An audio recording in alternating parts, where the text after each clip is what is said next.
Hale boki he on lapi.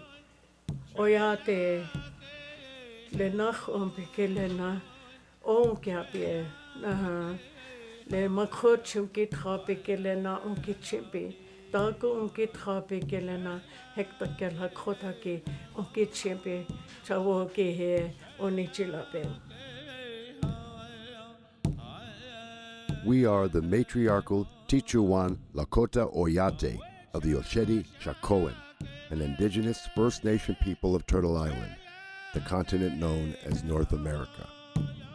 In togetherness with our buffalo relatives, the Tatanka Oyate, we once roamed freely across the vast prairies and hills of the northern Great Plains, until the occupation of these lands by the expanding United States Empire. Born over thousands of years, our sacred way of life taught us to live, love, and thrive, qualities that endure in our survival today. As we move beyond 7 generations in our unyielding struggle to resist genocide, our matriarchal grandmothers are taking back their strength once again.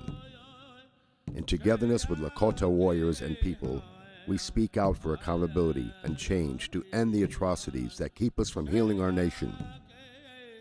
Only by understanding our story can our people live free once again. To our relatives from the 4 directions, we ask you to listen not only with your ears, but with your hearts. From the Pine Ridge Indian Reservation in the place you know as South Dakota, this is our story.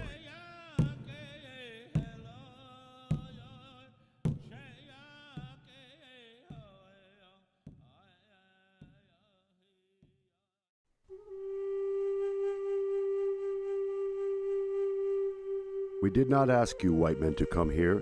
We do not want your civilization. We would live as our fathers did, and their fathers before them.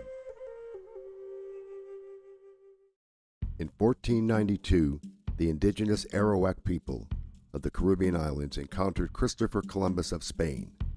Columbus wrote in his log, "They would make fine servants. With 50 men, we could subjugate them all and make them do whatever we want." Columbus proceeded to unleash a reign of terror unlike anything seen before. When he was finished, 8 million Arawaks, virtually the entire native population of Hispaniola, had been exterminated by torture, murder, forced labor, starvation, disease, and despair. Columbus's atrocities with cross and sword were justified by the Christian doctrine of divine discovery and set religious and legal precedent for the invasion and genocide of America's indigenous peoples for the next 500 years and beyond. By 1650, a precarious relationship between the First Nations of the east coast of North America and New England colonists was collapsing into slaughter and enslavement of native people by settlers who wanted more land and wealth. We find that most of the English colonies sanctioned and encouraged scalping Indians. In 1776, the United States birthed the first 13 states on land taken through the ethnic cleansing of dozens of eastern seaboard tribes. The Declaration of Independence further enshrined the belief of Euro-American settler supremacy by declaring native peoples to be merciless Indian savages. In 1787, the United States adopted its Constitution. Article 6 established treaties as the supreme law of the land. Despite this supreme law, treaties with sovereign native nations became slippery promises, easily broken when convenient. In 1823, in the case of Johnson and Graham Leslie v. McIntosh, the Supreme Court of the United States ruled that the First Nation people's right of occupancy was subordinate to the United States' divine right of discovery.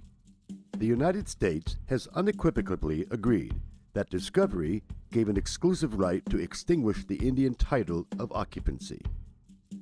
This landmark ruling provided legal cover for governmental policies that would claim white Euro-Christian supremacy as justification for stealing indigenous lands and for the genocide of native peoples.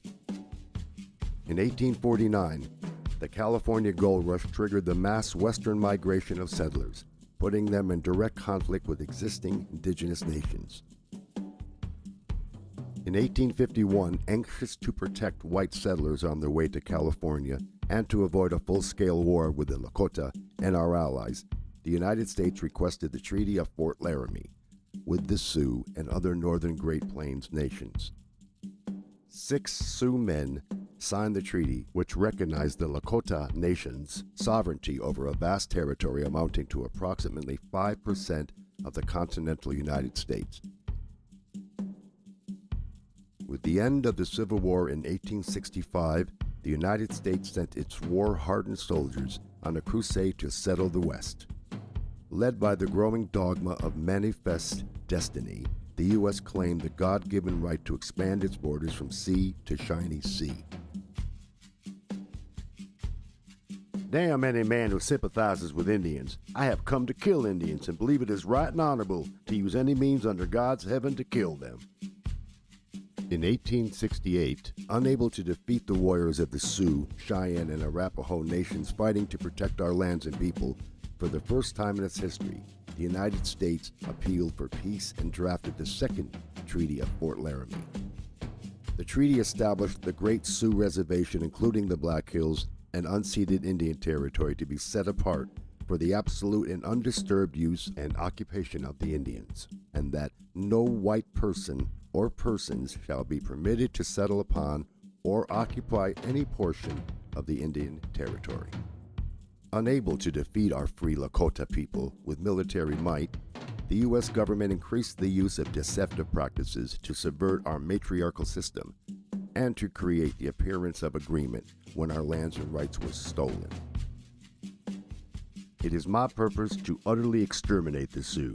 They are to be treated as maniacs or wild beasts, and by no means as people with whom treaties or compromise can be made. Just 3 years later, in 1871, the U.S. government ceased to recognize Indian nations as sovereign and independent with the passage of the Indian Appropriation Act. This legislation legalized the theft of our treaty-protected lands and further threatened our way of life with our buffalo relatives. The civilization of the Indians is impossible while the buffalo remain upon the plains. The mass slaughter of our buffalo relatives, the Tatanka Oyate, lasted from 1871 until 1910.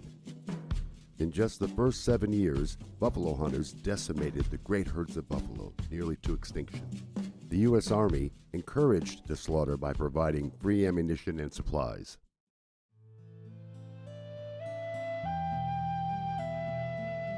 In 1873 alone, buffalo hunters massacred more than 1.5 million buffalo. As planned, our people became increasingly dependent on the U.S. government for even the most basic of human needs, like food, clothing, and shelter. In 1874, after illegally trespassing on Lakota territory, General George Custer publicly announced the discovery of gold in the Pahasapa, the Black Hills. As intended, the announcement unleashed a flood of miners and prospectors into the Great Sioux Reservation in violation of the 1868 treaty. In 1875, the U.S. demanded we sell the entire Black Hills region. We refused. The U.S. declared this an act of war and launched a massive invasion of our lands to annihilate our people. Nothing short of their annihilation will get the Black Hills from them. On the 25th of June, 1876, in the Battle of the Greasy Grass, or Little Bighorn, the Sioux Nation, along with our Cheyenne and Arapaho relatives, won a great victory over General Custer and the elite 7th Cavalry. On that day, we defeated the might of the U.S. Army and took their flag. Seeking revenge for their defeat, the U.S. Army directed Colonel Ranald Mackenzie to unleash total war. U.S. forces went from village to village, killing women, children, and ponies, and destroying teepees, clothing, blankets, and food supplies. The U.S. then launched a sell or starve policy and withheld rations to coerce our people to sell the Black Hills, and to relinquish our sovereign rights. These inhuman atrocities forced the surrender of many Lakota people to the U.S. agencies by spring of 1877. Despite being on the brink of starvation, few of our people signed the agreement to cede the Black Hills. When the paper was signed by Red Cloud, Spotted Tail, and others to give up the Black Hills, the majority of the Indians of the Teton Sioux tribe were not there, and they never consented to giving up the Black Hills, and never gave those chiefs permission or authority to sell or give up the Black Hills. Unable to obtain the required 3/4 consent, the U.S. seized the Black Hills with an act of Congress, in violation of the 1868 Treaty of Fort Laramie. Incensed by the illegal seizure, negotiator for the U.S. Henry Benjamin Whipple wrote, "I know of no other instance in history where a great nation has so shamefully violated its oath. Our country must forever bear the disgrace and suffer the retribution of its wrongdoings. Our children's children will tell the sad story in hushed tones and wonder how their fathers dared so to trample on justice and trifle with God." After breaking treaties, seizing native lands, and destroying our system of life, the U.S. government introduced another element of the genocide of Turtle Island's indigenous people: assimilation.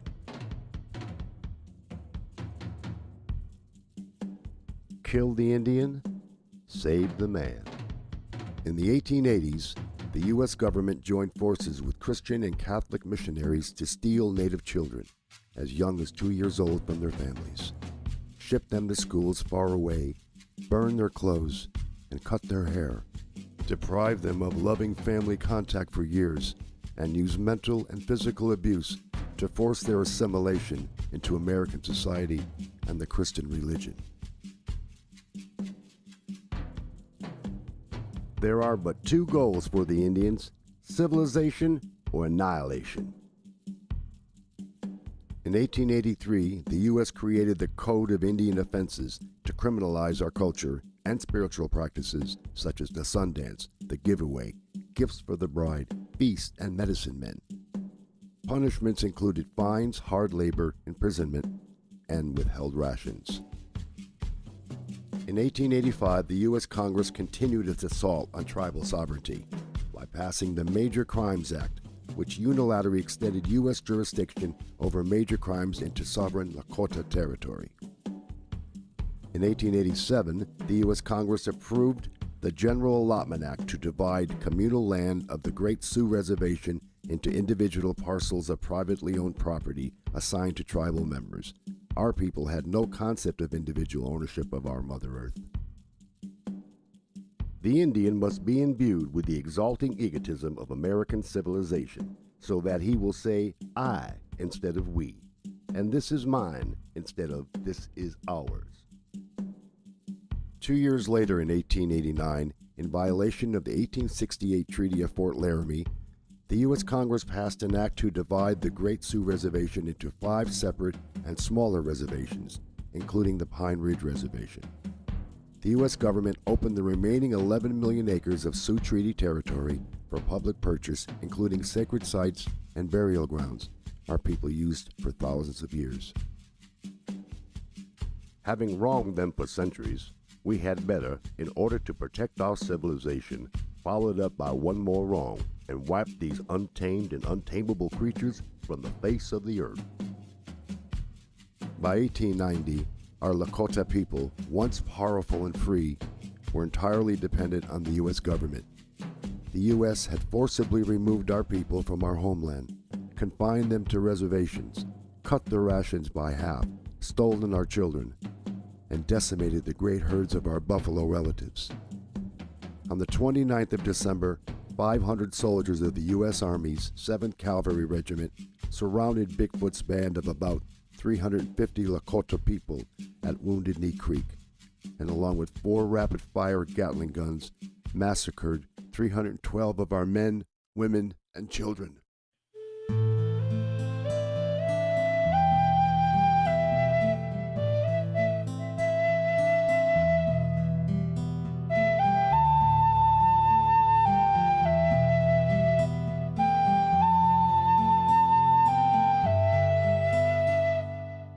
Our people know Wounded Knee as a massacre. The U.S. government calls it a battle. 23 U.S. troops were awarded the Medal of Honor.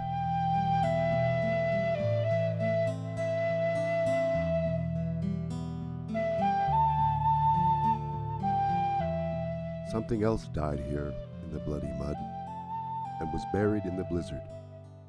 A people's dreams died here. It was a beautiful dream. The nation's hoop is broken and scattered. There is no center any longer, and the sacred tree is dead. In 1903, the U.S. Supreme Court decision Lone Wolf v. Hitchcock secured U.S. hegemony over indigenous peoples by granting Congress unlimited authority to break Indian treaties unilaterally, to sell treaty-protected land, and to regulate all aspects of Indian affairs without the consent of indigenous nations.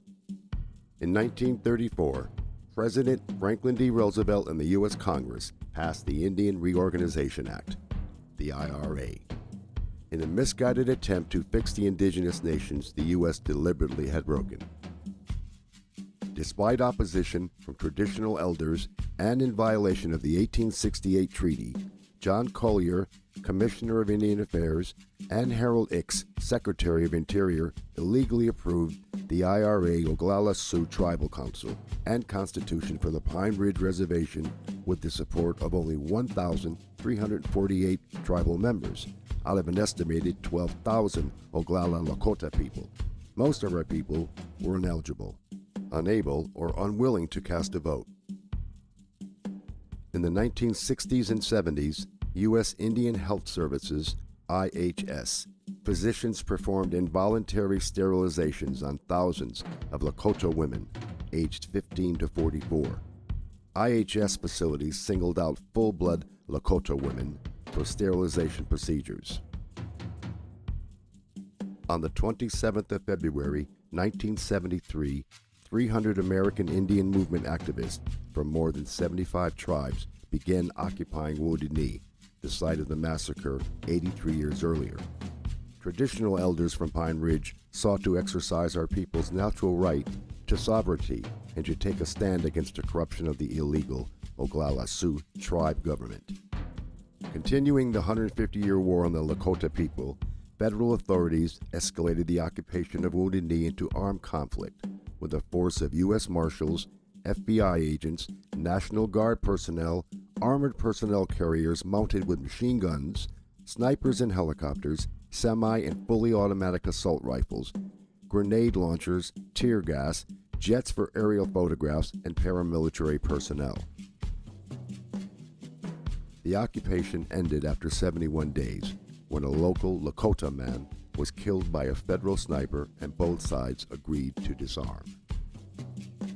From 1973 to 1976, in the aftermath of the Wounded Knee takeover, the U.S. government-backed Oglala Sioux Tribe President Dick Wilson and his guardians of our Oglala Nation paramilitary vigilante force, nicknamed Goons, inflicted the reign of terror on Pine Ridge. More than 60 grassroots activists, traditional full-blood Lakota people, and our supporters were assassinated. 300 were harassed and beaten, 562 were arrested, of which only 15 were convicted of crimes. During that time, the murder rate on the Pine Ridge Reservation soared to 170 per 100,000, the highest in the world at that time. In 1980, the U.S. Supreme Court ruled that the 1877 seizure of the Black Hills was illegal, but did not return the land to our people, offering money instead. To this day, we refuse to accept the monetary compensation offered for the theft of sacred Bahasapa. In 2000, at a ceremony acknowledging the 175th anniversary of the Bureau of Indian Affairs, Assistant Secretary of the BIA, Kevin Gover, admitted, "From the very beginning, the Office of Indian Affairs was an instrument by which the United States enforced its ambition against the Indian nations and the Indian people who stood in its path. It must be acknowledged that the deliberate spread of disease, the decimation of the mighty bison herds, the use of the poison alcohol to destroy mind and body, and the cowardly killing of women and children made for tragedy on a scale so ghastly that it cannot be dismissed as merely the inevitable consequence of the clash of competing ways of life. Though he described the multitude of ways the U.S. government has devastated indigenous peoples and nations, he failed to admit the truth. Genocidal warfare continues today.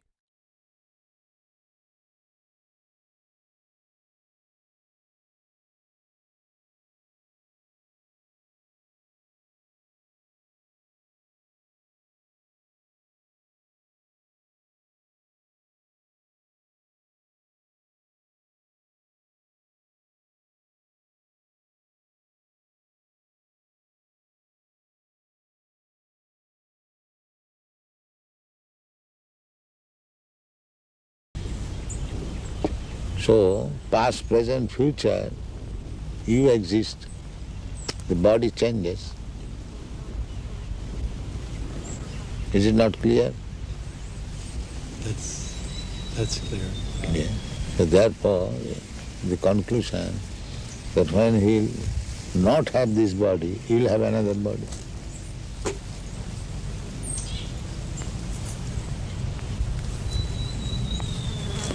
You are sitting here. If you don't sit here, you go. That does not mean you are sitting, opportunity is lost. You are sitting here, you sit somewhere. Similarly, the change of body is going on.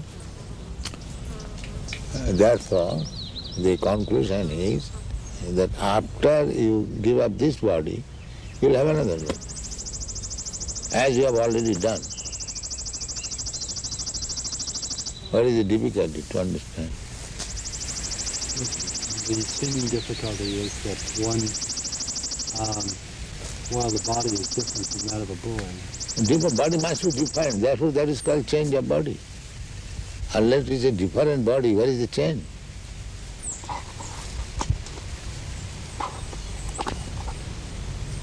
The memory is there, the boy, and or the spirit is there. The memory, sometimes we may not remember. Just like this child, he may not have memory when he was very small, but you have got memory. You know, when he was a small child, you are doing something, or he was playing with some cats and dogs, but he does not remember that. But you remember it. So, simply because he has forgotten, does that mean that the incidences were not present? So this argument is not very strong because I cannot remember. You do not remember so many things. Huh?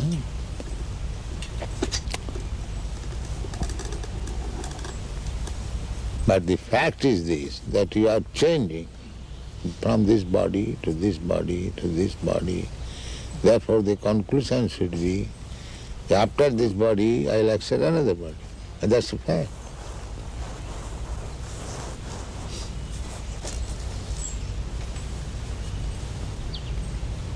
As you have accepted in this life from one body to another body, there is a process how to accept it. Similarly, under the same process, you accept another body when this body is no longer useful. Just like at night, you give up this body, you take your subtle body and you go to somewhere. You are sleeping in your room, but you are working in a different place. Don't you do that?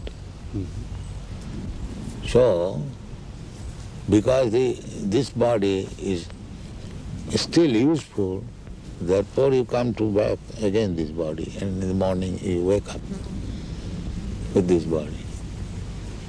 So death means when this body is useless, You do not come to this body, you accept another body. This is called death.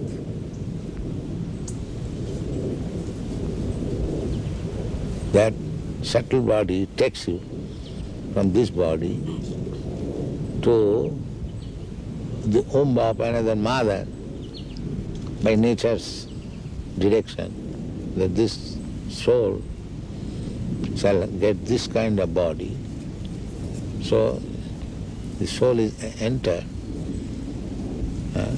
in the womb of another mother's body, and then the body is prepared by the mother's blood and flesh, and when the body is sufficiently capable of working itself, then it comes down, comes again and begins its work.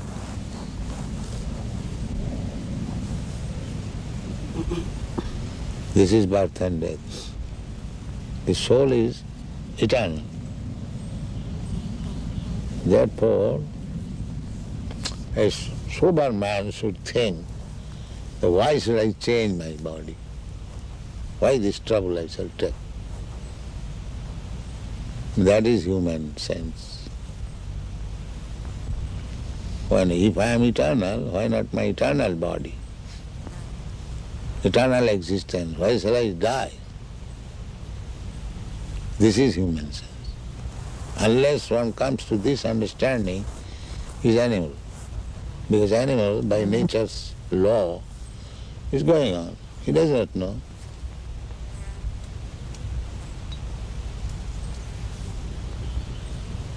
Then a human form of body, when he understands that I'll have to change this body, I'll have to get another body, then the question is, what kind of body I shall get? That is human intelligence.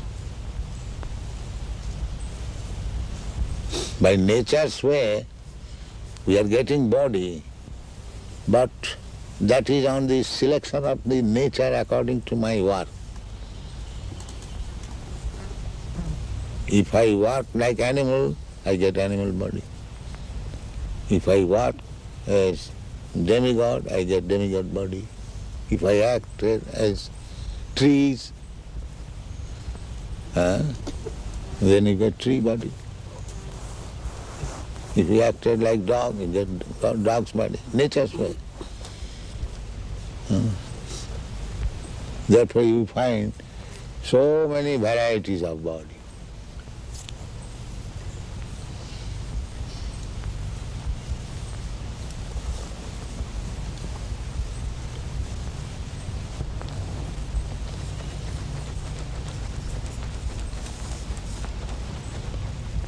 This philosophy does not appeal. Welcome. Thank you. You founded the Hare Krishna movement some 7 years ago in 1967, did you not? Yes. In a capsule, what is the movement? The movement is to awaken God consciousness of the human being. The human being is distinguished from the animals, that the animals cannot understand what is God. Mm-hmm. And if the human being also does not understand what is God, then he is animal. I see. And so your movement is to bring about an understanding of God Yes. among human beings. Yes. And Hare Krishna means what? Hare Krishna means addressing the energy of God. Hare means the energy of God, and Krishna means God. Mm-hmm. Okay, you were here yesterday and to attend your annual festival that was held here in Golden Gate Park, and we were there too. And in fact, here it is. A few thousand people came out to hear it. How many people are now disciples of the Krishna consciousness movement? Dedicated life, about 10,000 About 10,000 dedicated in the ones. Western world. Mm-hmm. Your Grace, is there any significance at all in the shaved head? Why are heads shaved? We keep ourselves very clean, that's all. Oh, it's just a cleanliness thing. Yes. Is there any significance in the color of the robes? At least at the present moment, people think that by keeping long hair, it becomes very beautiful. I see. Yes. So we are against that. Mm-hmm. Just as simple as that. Is there any significance in the yellow robes? Yellow robe is the dress, those who are dedicated. Mm-hmm. Yes. It could very well have been a blue robe. It's just something that was arrived at. This saffron.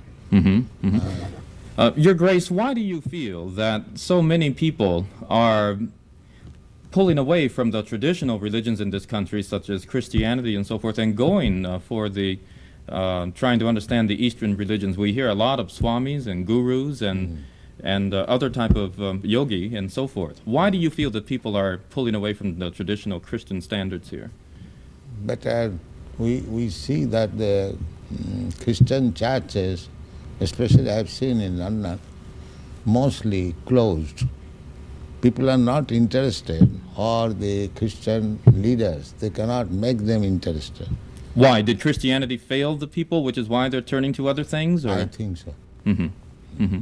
You say that Hare Krishna consciousness pretty much takes the absolute truths from the Bible, the Quran, the Torah, and the Vedic. Yeah, everywhere. Everywhere. Religion means to understand God.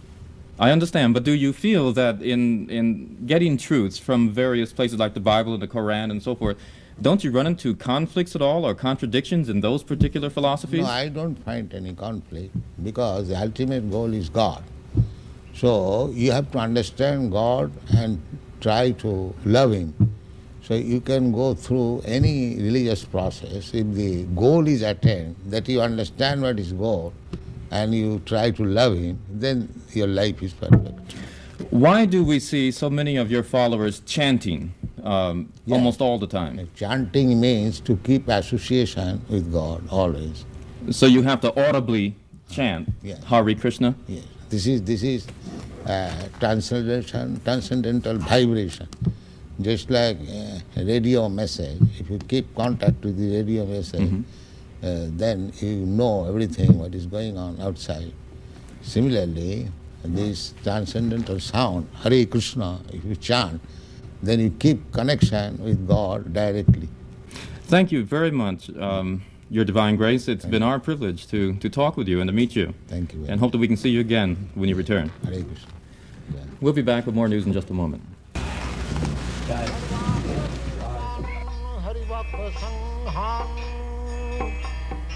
Chittaiva tripting bhajata sadaiva. Chittaiva tripting bhajata sadaiva. Vande Guru Sri Charanarabindam.